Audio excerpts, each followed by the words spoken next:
Bonjour, aujourd'hui on va s'intéresser à un sujet fascinant dans le monde des abeilles. La loyauté envers la reine, elle est loin d'être garantie. On plonge littéralement au cœur d'un drame de trahison, de survie, où tout se joue avec des signaux chimiques secrets.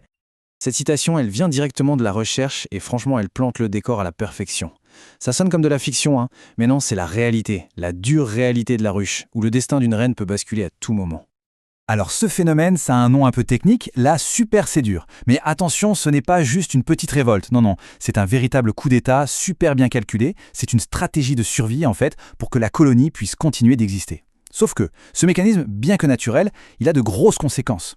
Et oui, pour les apiculteurs, c'est un vrai casse-tête. Imaginez, la ponte s'arrête net, la colonie s'affaiblit, et forcément derrière, ça veut dire moins de miel et moins de pollinisation. C'est un gros problème. Pour bien comprendre l'enjeu, il faut regarder ce chiffre. 3200. C'est le nombre d'œufs qu'une reine en pleine santé peut pondre par jour. C'est dingue, ça représente plus que son propre poids. Chaque jour, on comprend tout de suite que son rôle est juste crucial pour la survie de la ruche. Et c'est là qu'arrive la grande question, le vrai mystère. Comment est-ce que des dizaines de milliers d'abeilles arrivent à se mettre d'accord, à se coordonner pour prendre une décision aussi radicale? C'est vraiment le puzzle que les scientifiques ont cherché à résoudre. Alors, entrons dans le vif du sujet avec la première partie de cette enquête. Et tout commence par une odeur. Un simple signal chimique qui va tout déclencher. Il faut savoir que la communication dans une ruche, c'est d'une complexité folle. Ça repose sur un langage qu'on ne voit pas, un langage chimique, les phéromones. Et justement, c'est une équipe de l'Université de la Colombie-Britannique qui a réussi à craquer le code, à décrypter ce message qui décide de la vie ou de la mort de la reine. Et le voilà, le messager au cœur de toute cette histoire, l'oléate de méthyle. On pourrait dire que c'est le parfum de la royauté. Tant que la reine en produit assez, tout va bien, son trône est en sécurité. Mais dès que la production faiblit, c'est le signal que toutes les ouvrières attendaient pour passer à l'action.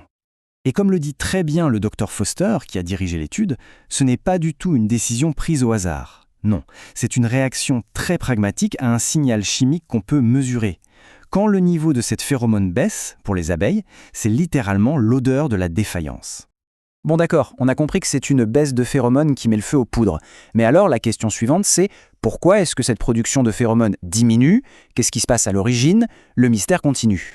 Et la réponse, il faut aller la chercher au niveau microscopique. Ce sont des virus. C'est un peu comme pour nous, une infection virale, ça peut vraiment nous affaiblir, sauf que pour une reine, les conséquences sont démultipliées et touchent toute la colonie. Alors, suivons un peu l'enchaînement des événements. C'est une vraie réaction en chaîne.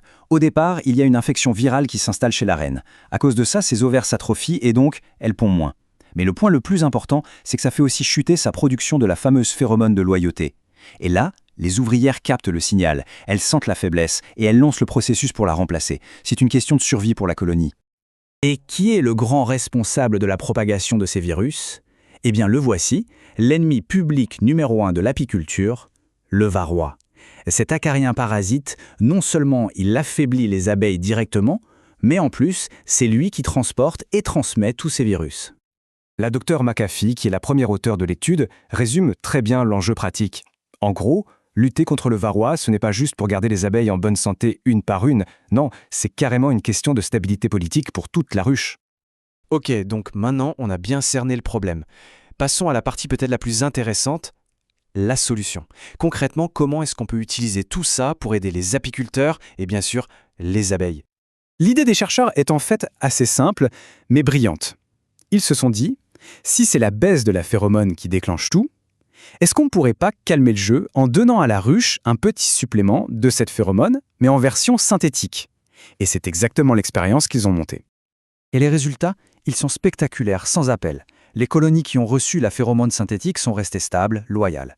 Par contre, dans les autres colonies, celles qui n'ont rien eu, les abeilles ont massivement commencé à élever de nouvelles reines. C'est la preuve par A plus B que cette phéromone, l'oléate de méthyle, c'est un véritable interrupteur qui contrôle la stabilité de la ruche.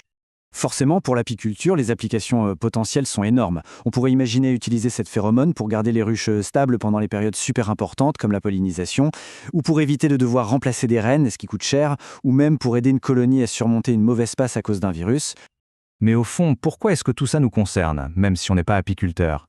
Il faut prendre un peu de recul pour voir à quel point la santé d'une seule reine peut avoir un impact à l'échelle mondiale.